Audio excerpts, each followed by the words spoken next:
మేము అనుకుంటాం మీరు అలసిపోయిందని అప్పుడు అందరినీ పంపించేస్తాం. ఓకేనా? సో చాలాసేపు మంచిగా ఆడుకోండి. ఇది మరి తెలంగాణ రాష్ట్ర పండగ బతుకమ్మ పండగ అనేది. ఓకే, మనకు ఈ పండగకి ఇక్కడ నిజామాబాద్ వాసి మా మిత్రులు మోహన్ రెడ్డి గారు ఈరోజు ఇక్కడ ముఖ్య అతిథిగా వచ్చి ఉన్నారు. మరి బతుకమ్మ పండగ అంటేనే తెలుసు, మహిళలందరూ కూడా చాలా ఆనందంగా జరుపుకునే ఈ పండగ, ప్రకృతిని పూజించే పండగ ఏదైనా ఉందా అంటే ఈ ప్రపంచంలో ఇది ఒకటి మాత్రమే. అవును కదా? ఇది ఓన్లీ మనం పూజిస్తున్నాం అనేదే కాకుండా స్త్రీ శక్తికి ఇది ప్రతీక. అర్థమైందా? మీరందరూ మహిళలు కాబట్టి మీ యొక్క పవర్ ఏంటి అని ఆ గౌరవాన్ని పూజిస్తున్నాం మనం, అవును కదా? కాబట్టి స్త్రీ శక్తికి ఒక ప్రతీక. అట్లాగే మనం పర్యావరణానికి కూడా మనం తిని ఒక పాజిటివ్ సిగ్నల్స్ మనం అందిస్తున్నాం. బ్రతుకమ్మని ఆడడం మూలాన పర్యావరణాన్ని ఏ విధంగా కాపాడుతున్నాం? మనం పూల చేత పూజిస్తున్నాం.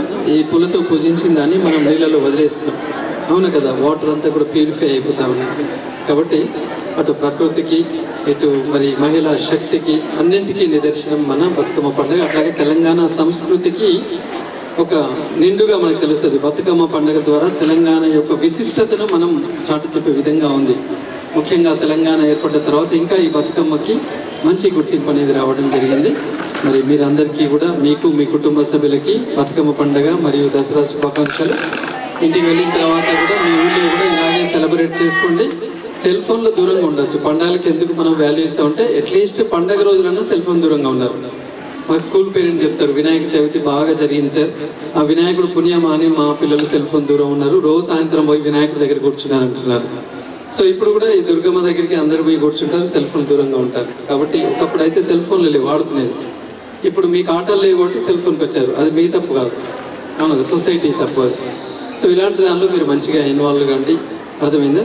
దీంతో ఇంకా ఏముంది, ఈ పండగలో మనం ఏం చేస్తుంటారు, అందరు కలుస్తారు. చూడండి ఇక్కడ ముస్లిం మన మేడం, ఇంగ్లీష్ మేడం మన అందరితో కలిసి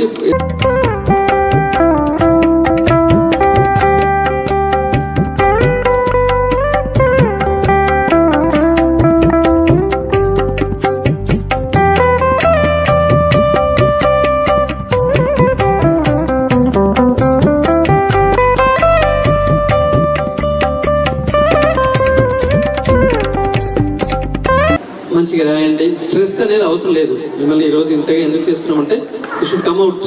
మీరు దాని నుంచి బయటికి రావాలి. చదువు అనేది ఒక భారం నుంచి బయటికి రావాలి. మనస్ఫూర్తిగా ఇంట్రెస్ట్ ఎప్పుడైతే మనం చదువుతామో గురువుకి ఎక్కుతుంది, మనకు వస్తాయి. చదువు అనేది భారంగా ఎప్పుడైతే మనం ఫీల్ అవుతుంటామో మనం వెనక్కి వెళ్తాం. కాబట్టి మీరు అలా థింక్ చేయకూడదు, అర్థమైందా? కాబట్టి అంత పాజిటివ్గా ఉండి ముందుకు వెళ్ళాలని కోరుకుంటూ ఇంత చక్కటి ఏర్పాట్లు చేసిన మరి స్టాఫ్కి, ప్రిన్సిపాల్కి, మన జడ్ఐకి అందరికీ హృదయపూర్వక ధన్యవాదాలు తెలియజేస్తున్నాం. అట్లాగే మేము పిలవగానే వచ్చేసిన ఇక్కడ మరి పెద్దలు మోహన్ రెడ్డి అన్న గారికి కూడా ధన్యవాదాలు తెలియజేస్తూ ఒకసారి వారు కూడా మీకు విషయం చెప్పాల్సిందిగా కోరుతున్నాను. పండుగ ఈ బతుకమ్మ ఉత్సవాలు ప్రారంభంలో ఆల్ ఫోర్స్ చైర్మన్ అయినటువంటి అన్న నరేందర్ రెడ్డి అన్న గారు వస్తుందంటే మీ స్టాఫ్ గురించి వస్తున్నాను కానీ సరే నేను కూడా మీకు కలిసినట్టుంటుంది. అదేవిధంగా అమ్మాయిలు బతుకమ్మ ఆడుతుంటే చూడాలని, ఎందుకంటే ఈ 10 రోజులు మీ ఇష్టం వచ్చినట్టు 100% మీరు సంతోషంగా ఉండేదానికి అవకాశం ఇది. కారణం ఏంటంటే ఇక్కడ కూడా సెల్ఫీ లేకుండా కేవలం మీరు బతుకమ్మ ఆడుకోండి. ఆ ఫోన్ సార్ చెప్పినట్టు ఫోన్ ఎంత దూరం పెడితే మీరు అంతా ఎంజాయ్ చేస్తారు. ఖచ్చితంగా స్టాఫ్కు అదేవిధంగా విద్యార్థినులందరికీ కూడా మీ అందరికీ బతుకమ్మ మరియు దసరా శుభాకాంక్షలు. ఎందుకంటే మిగతా అని నరేందర్ రెడ్డి అన్న చెప్పిండు ఆల్రెడీ, మీరు ఎట్లుండాలా ఏం చేయాలనేది. ఎంత టెన్షన్ తీసుకోకపోతే మీరు అంతా పైకి వెళ్తారు. ఎందుకంటే చదువు అనేది ఆడుతూ పాటు చదవాలి. కంపల్సరీ ఎగ్జామ్ ఉన్నది రేపని రాత్రి అంతా కూర్చుంటే అది వంట పట్టదు. ఖచ్చితంగా మీరు ప్రశాంతంగానే ఉండాలి. ఎగ్జామ్ను దృష్టిలో పెట్టుకొని చదవకూడదు. ఏది చదువును చదువుగా చదవండి, 100% మీకు అవకాశాలు వస్తాయి. మీరు అందరూ కూడా మంచి చదువుతో ఉన్నత విద్య అభ్యసించి పెద్ద పెద్ద ఐఏఎస్, ఐపీఎస్, గ్రూప్ 1 ఆఫీసర్లై ఈ రాష్ట్రానికి ఉపయోగపడే విధంగా. ఎందుకంటే ఈ రాష్ట్ర ముఖ్యమంత్రి రేవంత్ రెడ్డి గారు ఈరోజు విద్య మీద, క్రీడల మీద ఒక ప్రత్యేకమైన శ్రద్ధ పెట్టి వాటిపైన ఎక్కువ శ్రద్ధతో ముందుకు తీసుకెళ్తున్న సందర్భంలో అందులో మీరు భాగస్వాములై ఈ రాష్ట్రానికి మంచి పేరు తీసుకొస్తారని మరొకసారి మీ అందరికీ బతుకమ్మ మరియు దసరా శుభాకాంక్షలు తెలియజేస్తున్నాను.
Hola.